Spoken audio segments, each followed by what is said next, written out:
This is a 2026 Tesla Model Y Standard, and I noticed that my battery health dropped down to 99% after about 2,500 miles. That's when I noticed it dropped.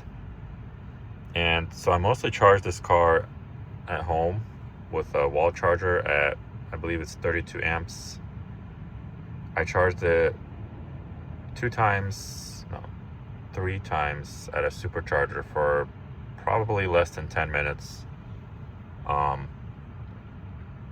and most of the time I was charging the car to 80% and then keeping it above 20%.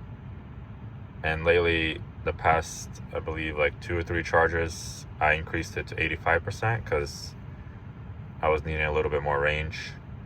So it still says it's green, so that it's good, like it's a good percentage, but I wasn't expecting it to drop to 99 to below 100 that quick.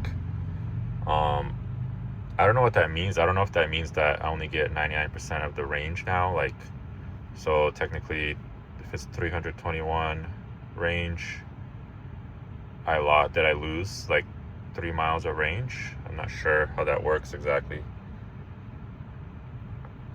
but just thought that was interesting. Just wanted to share it.